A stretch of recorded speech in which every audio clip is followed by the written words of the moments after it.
Hello students, welcome back. आज हम लोग एक नए टॉपिक को पढ़ने जा रहे हैं जिसका नाम है मैट्रिसेस। मैट्रिसेस प्लूरल है मैट्रिक्स का, which means the order rectangular अरे। ऑर्डर रेक्टेंगुलर अरे। अब अरे का मतलब क्या होता है? अरे का मतलब होता है अरेंजमेंट। अरेंजमेंट बोल सकते हैं या फिर डिस्प्ले बोल सकते हैं। Order rectangular arrangement of an element is called matrix और मैट्रिसेस इसका प्लूरल है। सपोज कर लेते हैं, ऐसे आपको समझ में नहीं आया। सपोज करते हैं कि कोई नंबर है, सपोज कर लो 1 2 3 4 कोई नंबर, ठीक है। इस नंबर का हम अरेंजमेंट करना चाहते हैं। सपोज कीजिए अगर हम इसको ऐसे ही लिख देते हैं 1 2 3 4, ये भी एक अरेंजमेंट होगा, ठीक है। दूसरा अरेंजमेंट ये भी हो सकता है 1 2 3 4, ये भी हो सकता है।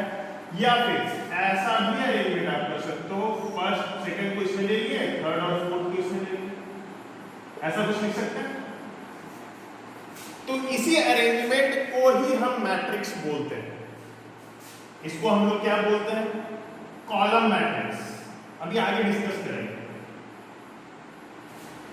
इसको हम लोग बोलते हैं रो मैट्रिक्स, जो हॉरिजॉन्टल होता है, वर्टिकल कॉलम होता है, इसको हम लोग बोलेंगे स्क्वायर मैट्रिक्स। यहां तक सब कुछ सही है, मगर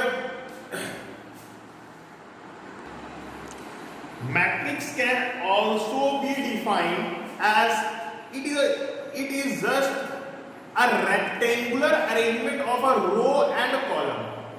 ये क्या है?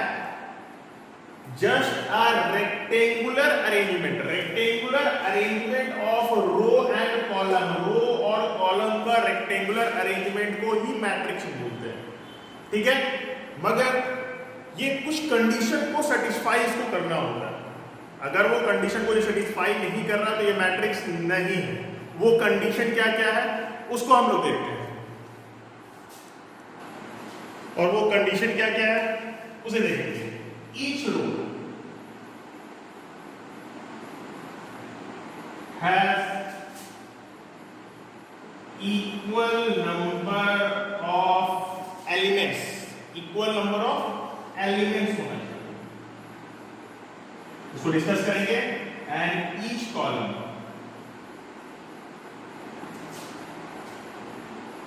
Also have equal number of element, मतलब कि बराबर एलिमेंट होना चाहिए। जैसे इससे पहले हमने एक एग्जांपल लिया था, देखो ये 1 2 3 4, ठीक है। अब अच्छे से देखना, इस इधर वाले को हम लोग बोलते हैं रो। ये जितने होते सारे रो होते हैं, ये भी रो, ये भी रो होंगे। इसको रो 1 रो 2 रो 3 एंड रो 4। अब अच्छे से देखो, रो 1 में भी एक एलिमेंट है, रो 2 में भी 1 एलिमेंट है, रो 3 में भी 1 एलिमेंट, रो 4 में भी 1 एलिमेंट। यहां तक ठीक है। अब इसको हम लोग बोलते हैं कॉलम, ठीक है। हर एक कॉलम में भी सेम एलिमेंट होगा। एक ही कॉलम था, चारों एलिमेंट हो गया। सपोज कीजिए दूसरा वाला लेते हैं। सपोज करो ये ऐसे है 1 2 3 4, एक रो है, कॉलम कितने हैं?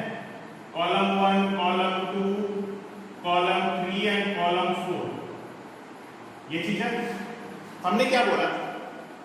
रो का भी सेम होना चाहिए, कॉलम का भी सेम होना चाहिए। रो एक है, सारे एलिमेंट से कोई दिक्कत नहीं। कॉलम में देखिए एक एक एलिमेंट समझिए। अब देखते हैं और एग्जांपल। सपोज करो ये था 1 2 3 एंड 4, ठीक है। इसको हम लोग रो बोलते हैं। ये रो 1 हो गया सीधा, और इसको बोलेंगे रो 2 हो गया। ऊपर वाले को बोलेंगे कॉलम 1 ऐसे वर्टिकल 1, और ये कॉलम 2, ठीक है। रो 1 में कितने एलिमेंट्स है? एक एलिमेंट, दो एलिमेंट। रो 2 में कितने एलिमेंट है? दो एलिमेंट। हमने क्या बोला? रो के जितने भी रो होंगे सारे एलिमेंट बराबर होंगे। चलो ठीक है, एक कंडीशन तो फुलफिल हो गया। कॉलम का भी चेक कर लो, देखो बराबर बराबर है, तो ये मैट्रिक्स होगा। जहां पे रो, जितने भी रो हैं उसके सारे एलिमेंट भी बराबर होना चाहिए, और जितने कॉलम हैं उनके सारे एलिमेंट बराबर होते हैं, तो वो एक मैट्रिक्स कहलाता है। दूसरा आता है 1 2 3, सपोज करो क्या ये मैट्रिक्स है? नहीं, ये मैट्रिक्स नहीं है। यहाँ तक ठीक है। या फिर हम कोई एक और एग्जांपल लेते हैं 2 3 5 6 2, ये भी नहीं होगा।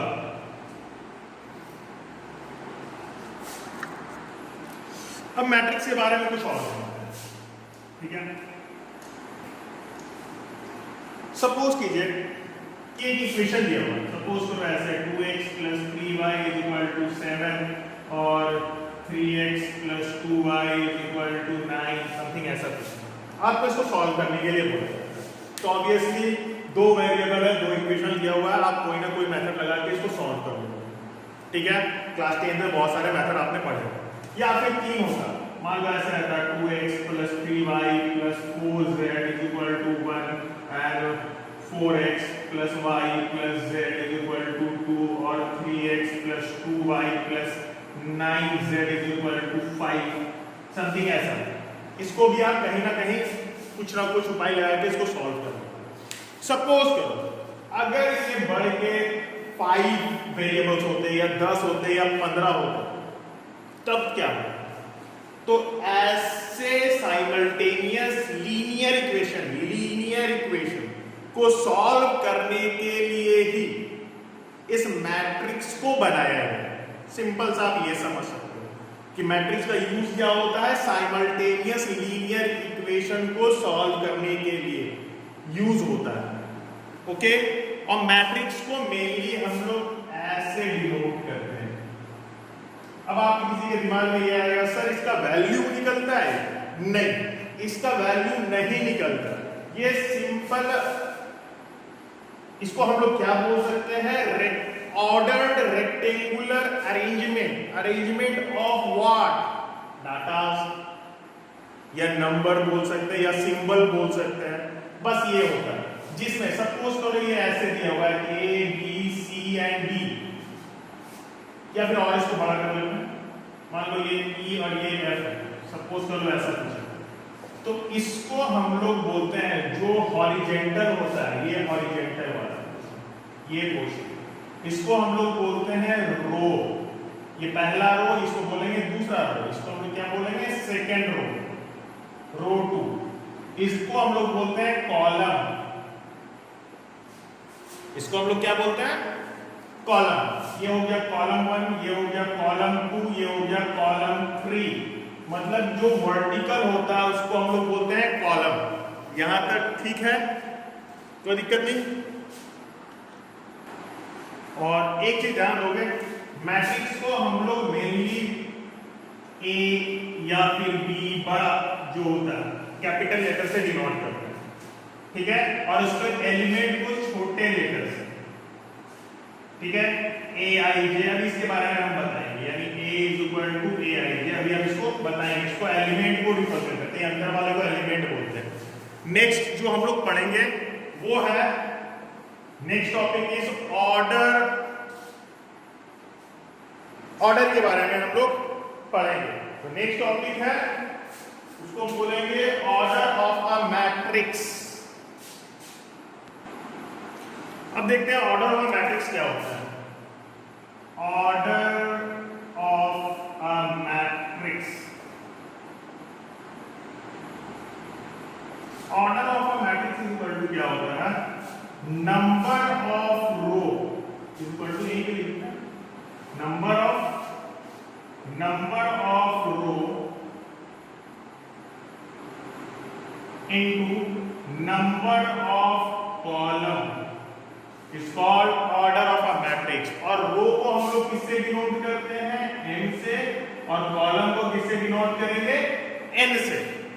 That means n is equal to number of row and n stands for number of column। ये होता है।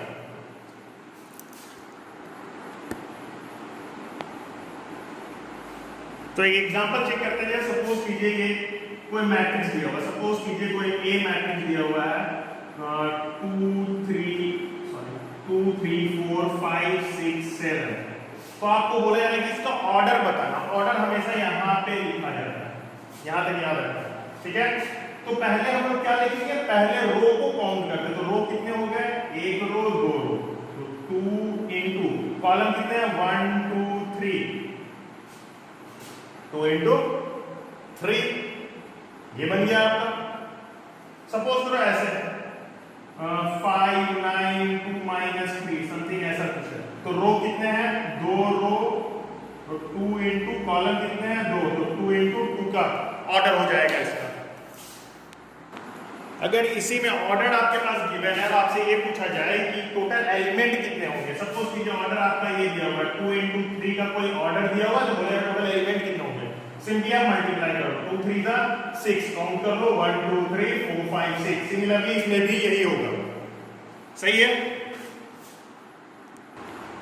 अब हम जो देखेंगे वो है general representation of a matrix, general representation of a matrix. Suppose करो ये कोई ये मैट्रिक्स, अभी हम लोग जो देखे थे, जैसे सपोज कीजिए a इज इक्वल टू, हम लोग देखे थे, सपोज कर लो ये a, या फिर नाम चेंज कर देते इसको 4 5 7 9 समथिंग ऐसा है, तो इसको हम लोग क्या बोलते थे, फर्स्ट रो, इसको हम लोग क्या बोलते थे, सेकंड रो, इसको हम लोग क्या बोलते थे, फर्स्ट कॉलम, और इसको क्या बोलते थे, कॉलम 2। तो ये एलिमेंट क्या कहलाएगा, पहला रो पहला कॉलम का है, कि फर्स्ट वाला हम लोग रो बोलते हैं, दूसरे वाले को कॉलम बोलते हैं। तो इसका जो होगा इसको हम लोग क्या बोलेंगे, A11, first row first column, first row second column, first row, ठीक है, third column, and first row nth column, nth कितना भी हो सकता है। सिमिलरली आगे फिर यहां पे हम लोग आ गए mth रो, mth रो, और कहां तक कॉलम है, n कॉलम, तो इसका ऑर्डर क्या होगा, n इंटू n हो गया। सिमिलरली अगर इसी को हम अगर छोटा लिखना चाहें, ये पूरे को अगर हम छोटा लिखना चाहें, तो हम लोग ऐसे लिख सकते हैं a is equal to aij से हम इसको रिप्रेजेंट करते हैं, और इसका ऑर्डर क्या होगा, n इंटू n होगा। सेम इसको हम लोग ऐसे भी लिख सकते हैं, शॉर्ट फॉर्म है ये। अब नेक्स्ट टॉपिक है टाइप्स ऑफ मैट्रिक्स, ये भी थोड़ा चमक रहा होगा, थोड़ा सा मैनेज कर लेना, ठीक है। पहला null matrix, null matrix, null matrix क्या होता है, ये एक स्क्वायर मैट्रिक्स होता है जिसमें सारे एलिमेंट इसके जीरो होते हैं। सपोज कीजिए a इज इक्वल टू, हम ऐसे लिखते हैं 0 0 0 0, ओके। ऐसा भी हो सकता है, रेक्टेंगुलर मैट्रिक्स बोल सकते हैं, इसको नल मैट्रिक्स को ऐसे भी बोल सकते हैं कि a इज इक्वल टू, ऐसा भी हो सकता है 0 0 0 0 0 0, इसको जीरो मैट्रिक्स भी बोल सकते हैं, या फिर ऐसे जीरो भी बोल सकते हो, ये चीज हो गया, इसको हम लोग बोलते हैं नल मैट्रिक्स। उसके बाद फिर आगे बढ़ते हैं सेकेंड, जिसको हम लोग बोलते हैं रो मैट्रिक्स,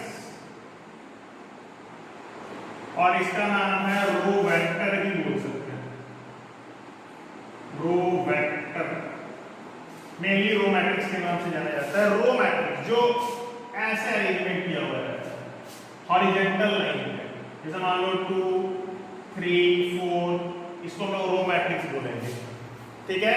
सिमिलरली होता है column matrix,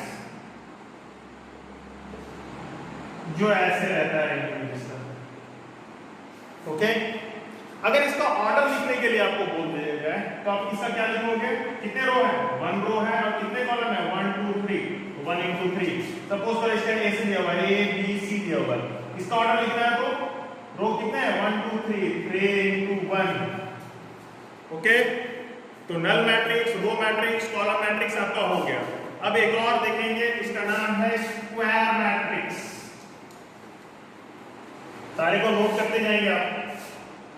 square matrix, square matrix, square matrix क्या होता है, स्क्वायर मैट्रिक्स जिसमें रो और कॉलम दोनों बराबर होता है, मीन्स ए कोई मैट्रिक्स है जिसमें रो और कॉलम बराबर होंगे, जैसे मान लीजिए 2 3 4 5, इसमें रो भी 2 है, कॉलम भी 2 है, that means m is equal to n, आप ये बोल सकते हो कि m और n बराबर हो जाए।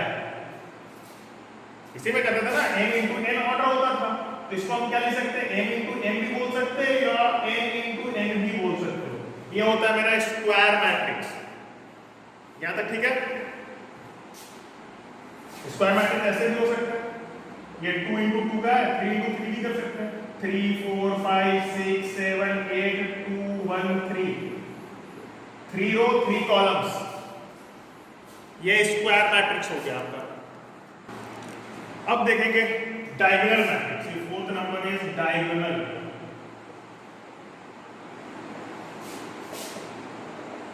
डायगोनल मैट्रिक्स क्या होता है?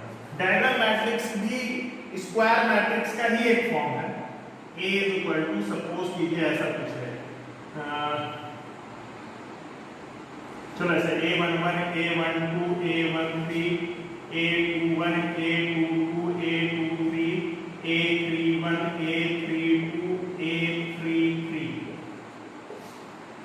डायगोनल मैट्रिक्स में क्या होता है, इस एलिमेंट को छोड़ के, ये वाले एलिमेंट को छोड़ के जितने भी अदर एलिमेंट्स हैं, मतलब कि Aij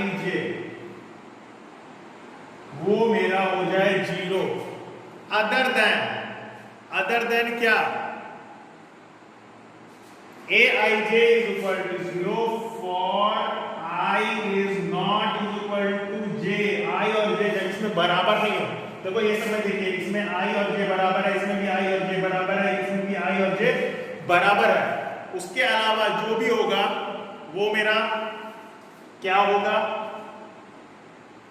0 होना चाहिए। दैट मीन्स इसको हम ऐसे लिख सकते थे कि 1 2 3 0 0 0 0 0 0 समथिंग ऐसा कुछ, ये डायगोनल मैट्रिक्स होता है। अब उसके बाद हम देखेंगे, याद रखना ये कोई भी कांस्टेंट हो सकता है, जो सेम भी हो सकता है, बिना सेम भी हो सकता है, मैटर नहीं करता। उसके बाद जो देखेंगे वो मैट्रिक्स है स्केलर मैट्रिक्स। स्केलर मैट्रिक्स भी just like a diagonal matrix ही है, मगर उसके जो डायगोनल के एलिमेंट होते हैं वो स्केलर होते हैं, मतलब 1 0 0 0 1 0 0 0 1, ये चीज सारे स्केलर होंगे, मतलब कि 1 होंगे। इसको हम लोग क्या बोलते हैं, स्केलर मैट्रिक्स। अब जो बहुत इंपॉर्टेंट है, बहुत ज्यादा इंपॉर्टेंट है, उसको हम लोग बोल देते हैं identity of a matrix. Identity या आइडेंटिटी मैट्रिक्स बहुत ज्यादा इंपॉर्टेंट है। आइडेंटिटी मैट्रिक्स समझने से पहले एक बार ये समझ लीजिएगा कि स्केलर मैट्रिक्स में क्या होता है कि ये डायगोनल एलिमेंट सिर्फ सेम होने चाहिए, जरूरी नहीं है कि 1 हो। थोड़ा सा ध्यान दोगे, ये जरूरी नहीं है 1 हो सकता है कि सारे 2 2 हो या फिर सारे 3 3 हो, यानी सेम होने चाहिए, मतलब आइडेंटिटी मैट्रिक्स। और इसी का नाम है यूनिट मैट्रिक्स। यूनिट मैट्रिक्स वाले केस में ये 1 होते हैं ऐसे, तो 1 0 0 1 ये हो जाए, या फिर 3 into 3 ऑर्डर का लिखेंगे तो ये हो जाएगा 1 0 0 0 1 0 0 0 1। ये चीज थोड़ा अच्छे से ध्यान दोगे। स्केलर मैट्रिक्स और आइडेंटिटी मैट्रिक्स में फर्क क्या है? स्केलर मैट्रिक्स में क्या होता है, जो डायगोनल एलिमेंट होते हैं वो सेम होते हैं, चाहे वो 1 हो 2 हो 3 हो 4 हो 5 हो, सारे डायगोनल एलिमेंट सेम होंगे, ठीक है। मगर ये वाले केस में आइडेंटिटी मैट्रिक्स, इसका ऑर्डर है 2 into 2, इसमें जो भी होता है वो 1 होता है, या फिर इसको हम लोग यूनिट मैट्रिक्स भी बोलते हैं। और इसको हम लोग शॉर्ट फॉर्म में लिखते हैं I2, इसको हम लोग लिखते हैं I3। क्वेश्चन में बहुत यूज है।